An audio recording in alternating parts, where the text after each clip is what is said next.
And I believe we are recording. Welcome to Banditland Boulevard. It's our first player interview episode. Myself, Trevor Howard, Tony LaMonica across from me, and our first ever player guest, we got Brad McCulley from your Buffalo Bandits Let's joining. go. How you doing, Brad? It's good to see you. Thanks for coming on. I'm doing awesome, man. Thanks for having me on. And you're our first Bandits guest, so it's a great honor for you. For us on the show, we launched it last year. I think towards the the middle of the season, Tony. We started all the way through Roughly around that. Yes, we have. all the way through the championship run, and then pretty much all through this year. And you got drafted by the Buffalo Bandits in 2020. I believe it was 9th overall.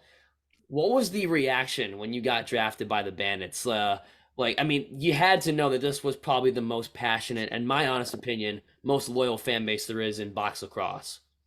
Yeah, man, I was pumped. Obviously I was pretty thankful to get taken in the first round. I hadn't spoken with the Bandits a whole lot prior to the draft. I kind of just heard from them about 2 days beforehand, being like, "Yeah, we're interested in you," and I was like, "Well, that'd be probably kind of cool." And me being from Victoria, British Columbia, but I went to school out in Pittsburgh and everything, so I've been out on the East Coast for a while, and obviously COVID and everything was messing a lot of things up. And I had my girlfriend out on the East Coast, so I was looking to get back out here, trying to find a way to get back out here. So when the Bandits were like, "Would you come live out in Buffalo and if we drafted you?" I was like, "Absolutely." And they were like, "Hey, well, no promises, but maybe we'll talk to you tomorrow night. Maybe we will, or maybe we won't, but we'll see." And it ended up going the same way. But yeah, like JT was one of my favorite players growing up. I liked staying house a lot. Yeah. I know Cosmo from playing. He played out in Victoria, so I kind of knew what was going on. But yeah, I mean, the Bandits are a marquee franchise, right? Like it was pretty easy to get pretty excited about it, and all about the home games, and then kind of just from watching everything else, even over the last couple of years with Daner and Josh and Glooch and Fraze and all the boys lighting it up. So I was pretty pumped. I was pretty excited. I knew I actually had no idea what I was getting into, but I had a general idea. And also, not to mention here, 1 second, Tony. Yeah. You were also talking to another very famous Bandits alumni, probably on the phone, Steve Dietrich. What was that conversation like? It was good. Yeah, Chugs gave me a call kind of just right before or right after the draft, I guess. I was talking with one of the Western scouts before the draft, so I didn't even really talk to Chugs or JT, but then they both phoned me after the pick was in and everything. And yeah, I mean, that's pretty insane, right? I mean, talking with Steve is awesome. I didn't know that he was obviously the D coach and the assistant GM as well, so he kind of gave me the lowdown on what to expect, and it was good. I was pretty excited. And then 2 minutes later, I get a phone call from some random number and pick it up, and he's like, "Hey, Brad, it's John Tavares." I'm like, "Oh my god!" Like, kind of it sets in pretty fast. But yeah, it's incredible. I mean, as much as you look up to those guys, especially with them being exactly all stars in Banditland for sure. So And good. So good. guys that you looked up to, but now they're coaches. So, we have a pretty good relationship. They're pretty easy guys to go chat with and talk to about everything. And I love both their styles. I love being here. So it's been awesome. It's great.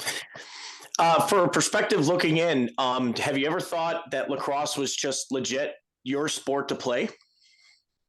I don't know. I mean, like, you just mean kind of as in like, that was kind of just like I was going to choose prior. Like maybe you thought of playing baseball for Oh your career. yeah, Maybe sorry, I misunderstood. anything like that. Yeah. Yeah, no, I played hockey growing up, and I think from a pretty young age it was going to be pretty apparent that I was going to be a lacrosse player. Nice. I was, it was kind of the same group of kids always in my town where we were from. It was hockey and lacrosse, so you just play hockey with the same group and then lacrosse. And it was kind of funny. It was the exact same group of kids, and I'd go kind of make the B team in hockey, and I wasn't like the best player. And then I'd go over to the lacrosse, and it was pretty apparent kind of what sport I was going to be dominant in. But yeah, I played a bunch of stuff. Lacrosse, hockey, basketball. I played basically everything I could at school until like grade 7 or 8, when obviously it kind of started getting a little bit more serious. I didn't have any business being out on a basketball court with kids who actually knew what they were doing. That was more elementary school. But I played I played a little bit of rugby actually. Rugby No was kidding. fun. Rugby was one I got into late, but I would play that sport again. That is an unbelievable sport.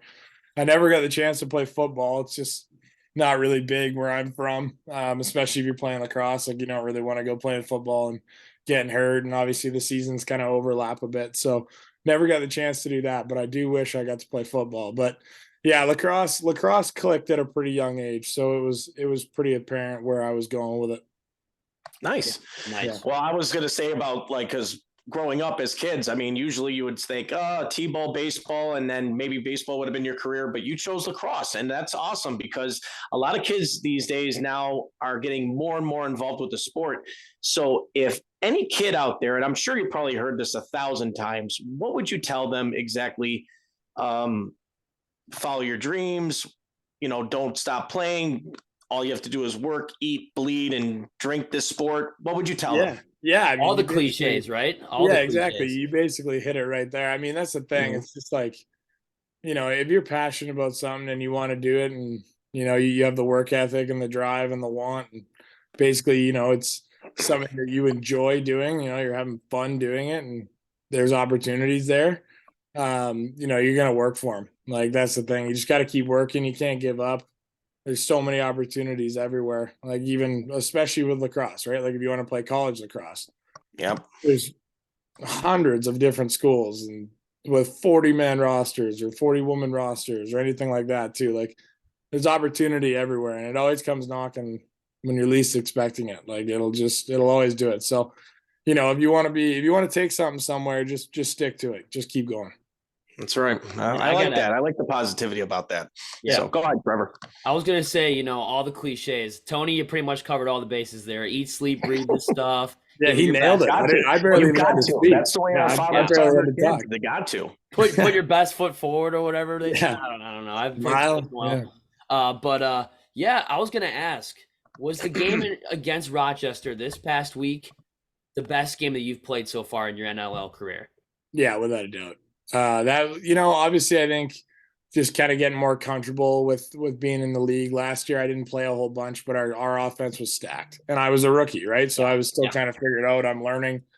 I was You happy sure didn't to play be like one. You played like you were, what you were doing out Seasoned there pro. very, very Yeah. well. You're a fake pro, it till you dude, make seriously. it. But yeah, no, last year I was learning and I was just trying to figure out the speed, right? Like, I Mhm. played kind of senior lacrosse over in like back home for the Victoria Shamrocks and played against a lot of NLL guys, and I thought I had a pretty okay handle on it. And then you get into the game, you get into training camp, and it's a whole different level. It's crazy. And it took me a little bit longer than I thought it would to adjust. And especially, I think, being on an offense that was as high powered as ours was, Mhm. there wasn't a whole lot of need to be finding someone who needed time to adjust. Like, they had a lot of adjusted guys. So I was happy to get in for 5 games last year. And I was never mad at the coaching staff that I wasn't playing. I understood. It was never, they were telling me it was never anything I was doing wrong. I was developing and developing and developing every week last week in practice. And every week I was getting better and more comfortable.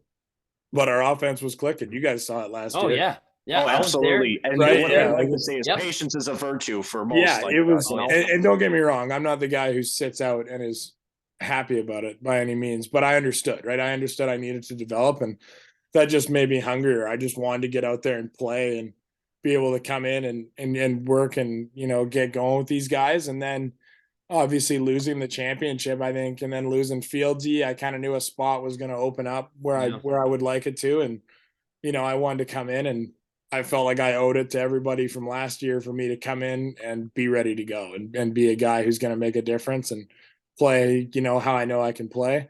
And now obviously with Josh and Kluch going down, we had some bigger shoes to fill. And I knew I was going to get a little bit more opportunity to hold the ball, maybe shoot it a few more times. But yeah, that was one of the most comfortable that I've played in a game, I think. And I thought I was getting better and better kind of game in, game out this year. I didn't think I was very good against New York. So I kind of watched a lot of film and talked to a few people and just kind of got it sorted. And then, it's, for me, it's all about, and probably for anybody, it's just all about confidence, right? And just having the confidence to be able to do it and get in there and just not be afraid to make a mistake and just play the way you want to play. And that's kind of the way I got to the other night against Rochester. So I felt really comfortable. I felt really good about it. And I had a lot of fun. So I'm hoping that continues. And myself and Tony, we actually talked on the pregame before the Rochester game, kind of wondering, what do you think Johnny's going to do? You see that Burnsy's out, who's a key part of your offense. You see that Kluche's out, and Fraser 95 has been out the whole year. We were kind of trying to picture the scene in the locker room.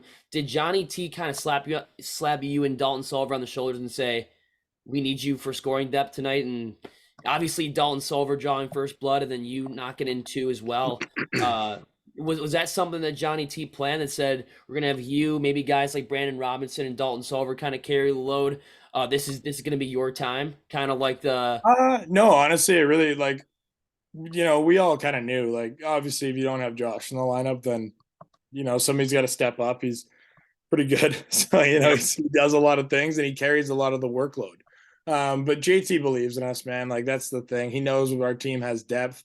I don't think he had to say it. Like, me and Sully and B-Rob knew that we were going to have to step up and carry the load and take some pressure off Dane's shoulders and DeHoka's. I mean, Dane's going to go ahead and just get 10 points, whether you want him to or not. So, right, like, it didn't really change him, I guess, right? So, but the rest of us knew, we absolutely knew we had to step in and be able to do something. And, I think all of us chose the right time to have a good game and, step in and do it. But that's just like, that's just doing it for the guy next to you, which is just something that we always talk about in our locker room. Like, I'm willing to go to war for any of those guys, and same for them, for me, right? So with Josh out, you knew we had to step up, and we're going to win that game for him because he wants to be out there. As bad as he wanted to see us all succeed and have a good game, he wants to be out there and light it up for us, right? And Absolutely. battle and do what he can. So, but yeah, no, it wasn't really discussed. I think everybody knew what was going on. I don't think it had to get brought up. And JT doesn't want to put any extra pressure on anybody or anything like that. Like, not once was he like, I need you for a big one tonight. He was like, get out there and play. If you get out there and play, we're going to be just fine. So nice. Yeah. And what I was just mentioning too, as well, is that now, like you guys said, it's a big pair of shoes to fill. You must have been feeling a little bit nervous, but also mostly excited too, as well. And how you got these opportunities coming to you. Like you said, you only played 5 games last year. And now, I mean, doesn't it kind of feel good to have like an advantage in a sort of way to say, hey, I got my opportunities. I'm going to make the best of it as I can. I mean, we don't expect as fans to see you just all of a sudden get like 10 points per game. We want to see you contribute. And that's what you've been doing. That would be nice, though. Very, maybe, right? Yeah, How you have stepped up. Yep. Yeah. Well, no, that's the thing. I mean, obviously you don't want to see guys go down at all. No. But I was, I was kind of happy with my own play that I could step into a role where they needed me to produce, and I did produce. I'd feel a lot worse if I didn't. So I was happy that, I felt ready to go and I was ready to take it on, and all the guys around me and my coaching staff had confidence in me being able to do that. That was the biggest part for me. I had nobody doubting me. Nobody was worried. Nobody's concerned. It's just all confidence and having that next man up mentality that we always say. And, it's just, I was ready to go. I was horribly nervous. I'm not going to lie to you. I was freaking out a bit. I didn't really know how it was going to go. Right. I don't really have any like pregame rituals or superstitions or anything like that, but I usually don't really get too nervous before games. But on a Saturday night, I was kind of freaking out a little bit just because, it's going to be a bit of a different game, right? Like I was going to see the ball a lot more, a bit of a different role. And just, I was more excited, I think, getting into it because I was excited. I was having fun playing, but yeah, it was something different, but we handled it, and now we're moving forward and we're just going to keep doing it. We're a good team, and I got the best guys around me to learn from. So, I feel ready for the opportunity, and I'm happy to do whatever role the Bandits need me to do. If that's getting guys open and getting 2 points a game, or if that's me carrying the ball and you need me to produce, I'm happy to do whatever. Tony and I went to both Rochester games. We traveled the 90, went to the 585, and we came back to the KeyBank Center with a vengeance. We wanted to send them home, and that's exactly what you guys did. You scored a goal in both of those games, so you contributed against the team. I don't know. I can't speak for Tony, but a team that I can't stand the most in the National Lacrosse League, the Rochester Nighthawks. It's brutal. And we have to ask the question. Up my poll, but I'm with you. Oh man, it's that in Toronto for me. I mean, that's just the way it goes. You said that you're from Victoria. There are a lot of great NLL players that have played this whole league, even going back to the days of the Mill, that have come from Victoria. Who are some of the players that you grew up? I mean, obviously you said JT and obviously Mark Stainhouse. I grew up watching those two guys too. Yeah. But any players from Victoria you enjoyed watching growing up? Tons, man. And a few that have kind of come through Buffalo. I was pretty lucky. Obviously, I think I kind of missed the Gate brothers. I Yeah. didn't really see a lot of them. I was pretty young. The old Detroit, really, the old Detroit days. I think they played up yeah, there too. they're from Victoria though, so they were like Victoria guys, and they were Shamrocks. I didn't get to see them. I don't really quite remember that, but like, like Lewis Ratcliffe was always one of my favorite players growing up. Dan Dawson was there for a bit when I was younger, and he was always awesome. Saw a lot of him back in the day. Yeah, exactly. Yep. Yes, I see a lot of Dan Dawson. In like recent years before I was even on the team and even like kind of starting junior, like I got to see Corey Small out there every summer, and you guys had the fun privilege of watching him. He's one of the most fun guys to watch shoot the ball, I think, on the planet. Like the way he can pick his spots and how so clutch too. The dude it's so smooth, man. It's just like it's unbelievable. Daner was actually a Shamrock. Yeah. Awesome. Daner was awesome too. And then now he's a good buddy of mine too. But Jesse King, I've always enjoyed watching Jesse King play. His younger brother is actually one of my best friends. So I've been watching Kinger play forever, and now I get to play with him. But I've always liked his game. He works just as hard off ball as he does scoring. He's pretty good at both of them. So, but yeah, we had like JT, and then like Cosmo was the goalie. It's almost hard to go through the list to like remember how many guys I've been able to watch play, but it's an amazing thing. And I don't know if you've ever seen the 2008 championship game from start to finish, but I've watched it actually. That was, I wanted to go to that game so bad. Didn't get the chance to, but I was there. He was there though. He was there with that same hat he's got. Yes, I was there. I was right behind Dietrich when I guess when Stainer scored the goal, and he went completely nuts after that. I was like, come on, this could be on a great high note that we can win this game. And boy, oh boy, number 9 pulled through. No, he scored 5 goals in that game too. 5 goals in that game. But you look at that Portland roster, it's unbelievable that Bandits team could. I mean, I'm looking at this, 15 years after the fact, and now I'm just seeing how great and loaded that Portland roster was. But that shows you how great the Bandits team was to take those guys down. You had Brody Merrill and Dan Dawson. Yeah. You had God rest his soul, but Randy Gouze was on that team. Great defender. Jacobs was on the team. I think you had Casey Powell.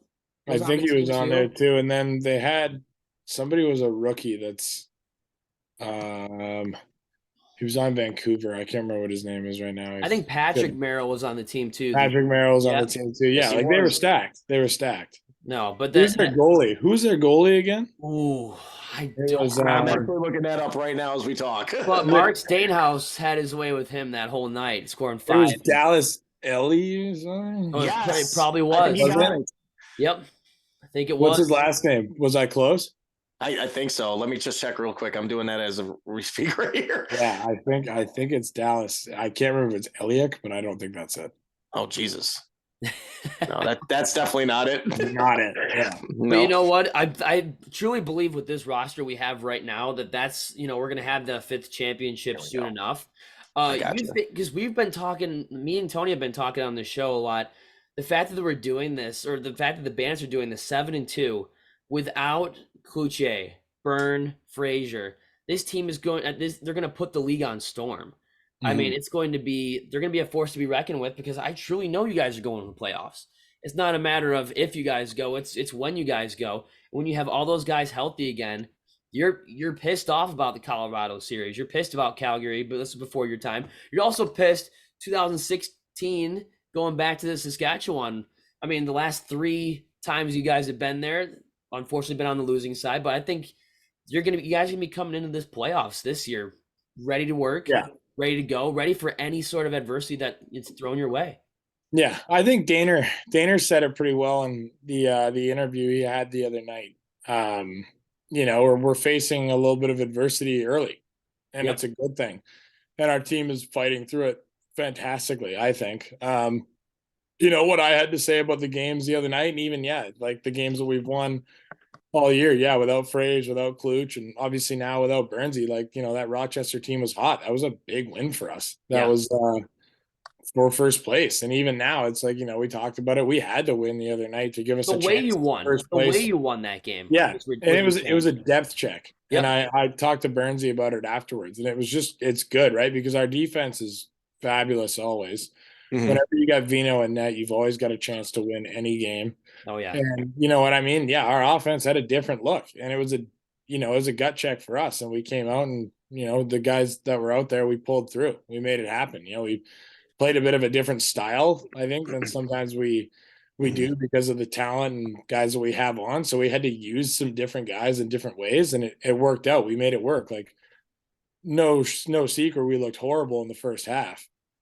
And You we mean didn't in the second game, not in the first game? The Yeah, first in the game, you guys second were game. red hot. The first game we were This dynamite. game, you The guys kind second of game- did a role reverse. Exactly, right? So the second game, yeah, I mean, like, and I felt like I was like slow getting into the game. Mhm. So we did a few little adjustments, and then a couple things started falling, and it was go time from there. As soon as, like I said, kind of earlier on the podcast, like confidence and belief, right? Yeah, That's Like, right. That's that depth check. That's guys knowing that, if this guy's out, this guy's in, it's not going to be a problem. You know what I mean? We can make it happen. Would we like to have Chase Fraser, Klutch, and Burnsy in at all times? Yes, we would. But sometimes you don't always get what you want, right? So Exactly. the rest of us who are here got to find a way to make it happen and make it go, and we did. And that's just status quo from that on from that now on, right? Like Yeah. Yes. When you play for the Buffalo Bandits, you're trying to win every game. You don't need an excuse about it. You're just going to try and win every game. That's right.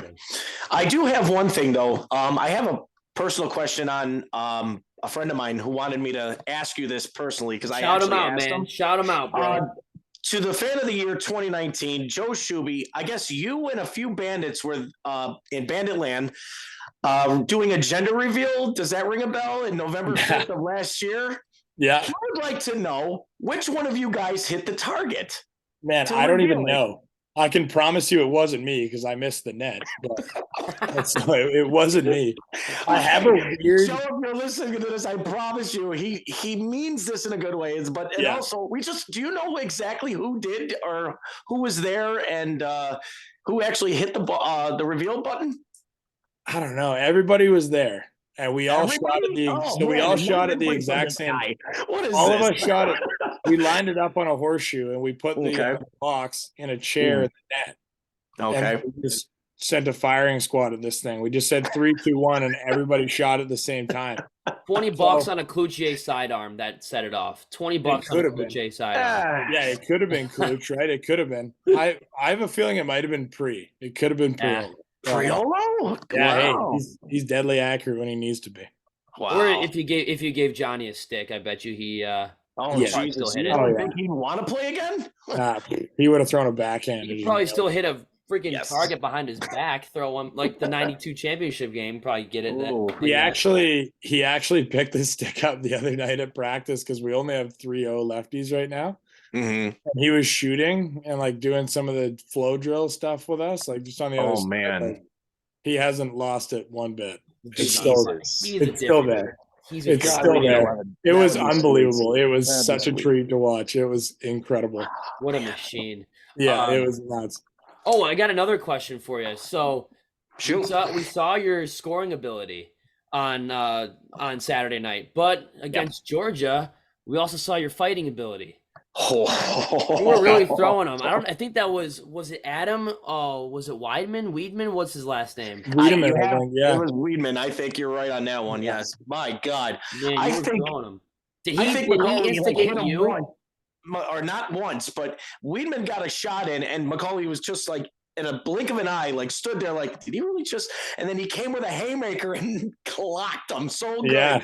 He got a good one in there. It was much better than it looked. I had a black eye for about a week there, but but kids play. Yeah, no, it was good. That was fun. That was a fun one. That was just why not? I mean, I've gotten in a few. It's something I don't really mind doing. I don't mind stepping in and handling things like that, especially like when we have the firepower on our offense. Like, just like don't touch certain guys because you're gonna find out how that goes. especially with your goaltender too. That's another key thing. Yeah. And the Well, other we got question enough. I have, We got enough guys on the defense. I don't think anybody would go near Vino. I mean, Vino would That's punch you correct. himself. So yes, he Vino would would. jump on him. I mean, Vino would bench whoever jumps on him. oh yeah, That's right. he's huge. Yeah, he's Not so even scary. a question. Yes. Not to take myself away from this, but during the Rochester game, when Priolo got the 10-minute misconduct, what did he exactly say to the refs that got him in there in the first place? I don't even really know, to be honest with you. I don't think it was that bad. Like I No. think Like he was it was just something like minor. something like, Like, yeah, why would it the was referees throw him in something a about box having like to that? protect Vino. Like I don't even really know. He didn't look that mad. I've seen him very mad, and he didn't look that upset. So I mean, I can't argue, right? Him and the ref had a disagreement. These Just things got a happen. gross set. That's all. And the guy in the stripes is the one who has to make the call, right? Like, what do you do? Jesus. He didn't like it. Maybe Pre was scaring him. I don't know. He's a scary guy. He's a big teddy bear, but when he's scary when he's angry. And He is, obviously you also wear number 10. So you're filling in the shoes of Patty Speedy McCready. Yeah. I don't know if you knew any significance behind that number, but you picked a damn good one if you picked number 10. Yes, you did, sir. Yeah, I wore it in junior. I was always a Reese Dutch fan too. So Yep. I haven't ever really been too particular with my numbers. I just 10's a good one. It's a good number. It's nothing too crazy, but I mean, yeah, I knew about Pat McCready. It was kind of funny. We were actually at a school doing our school program thing last week, and one of the teachers, she had a Pat McCready jersey on. Nice. It was like a retro number 10 jersey. I was like, oh, we gotta get you the updated version of that. And she was like, what are you talking about? I was like, never mind. It's Never okay. mind. Don't worry about it. Yeah. Well, I guess you don't about know it. this number 10 yet. Yeah, I was like, oh, it's fine. Yeah, no, just look at the roster. But yeah. Yeah, that was funny though. Yeah, look at the man. roster. See who's wearing number 10 now and update that jersey. Pretty much. Exactly. We actually had a jersey discussion on our Facebook page.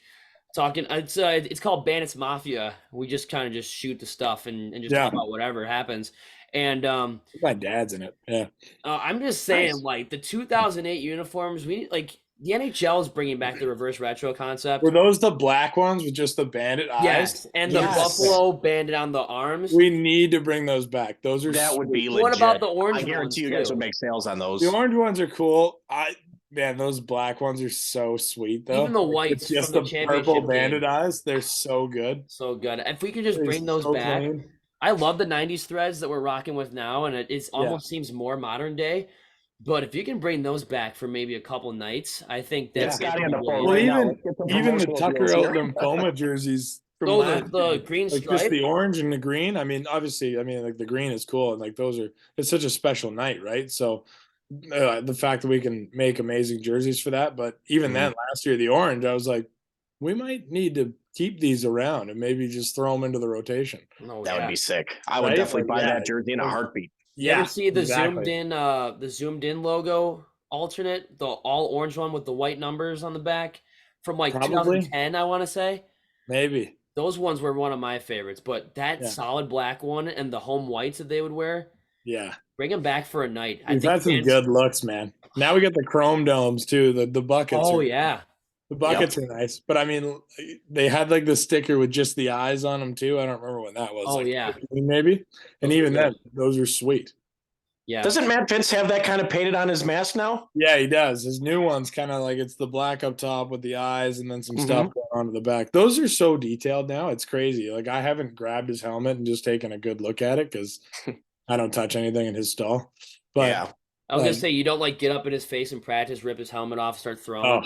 no, never. Have you seen that guy? Oh, yeah. No, dude, he could bench.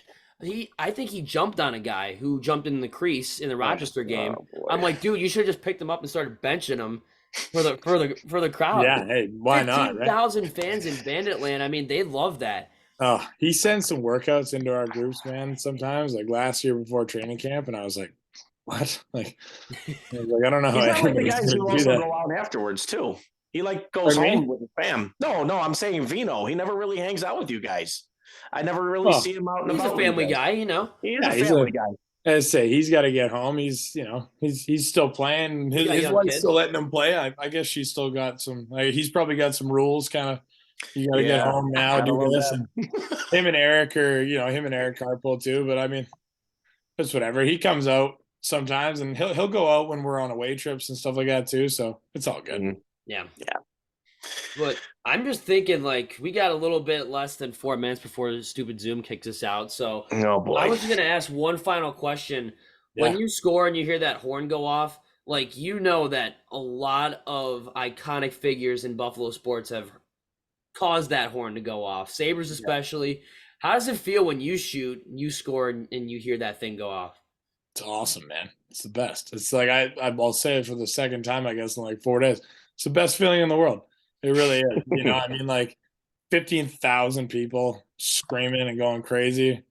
You know, and I mean, like scoring a goal is already cool enough, but doing it here and then you get the goal song going and people are using it, and like everybody's standing. It's like the building is shaking. Like I'm not even lying. Like when we're coming into our huddle and we're like trying to like talk and you tapping a guy like nice shot or whatever, like a lot of the times you're like literally face to face, and me and Dale go be like, "What? Sorry, like what did you say? Like you can't hear a word." And the place is vibrating. And Chris Swenson is absolutely a stud too. Yeah, and Swenson's a weapon too. Like everything he does, and he's screaming and stuff. He's such a beauty. I love that guy. Yeah, we ran into him actually in the Rochester game at Blue Cross, and he was Really? like, "Yeah." At halftime, he's like, "Yeah, I come to support the boys here, there, and everywhere."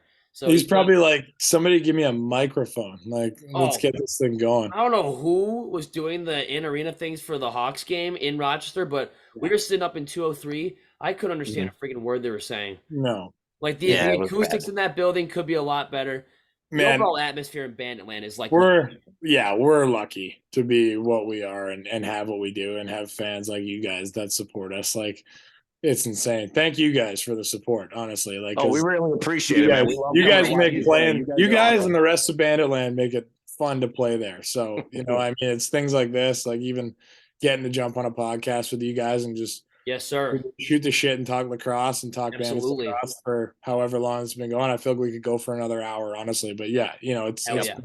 incredible. So we're all spoiled. We Bro, got a good thing going in Banditland. We'll all clinch the keep going playoffs. for as long as possible. I'll be the first one to buy divisional round tickets, then semifinal tickets, then championship tickets. Like, keep going. We'll keep supporting, and we'll keep pumping this thing through our podcast, man. So thanks for I love coming it, on, man. bro. Brad, we Love really it. appreciate you being on this cast, Hey, bro. anytime you guys want to talk lacrosse, just send me a DM or whatever. I'll jump on anytime. Absolutely, Sweet deal. man. Awesome. Thanks for joining. Thank you very Thanks, much, guys. brother. Thank you very Thank much. you. Good luck to you Have a guys good in the night, rest of the boys. season. You too, Thank man. you very much. Thanks for coming on Banditland Boulevard, bro. Thank you. Thank you, bud. See you guys. Peace. Later. All right, that was Brad McCulley. We got less than a minute to go, Tony. I think we only have three. Well, first of all, we had to say three. One sentence left to say. Wait, hold on. Thank you, Brad. Those Thank are you, the first Brad. three. And then, what do we have to say? Let's Let's go, Go, Bandits. Bandits. Let's Let's go. go.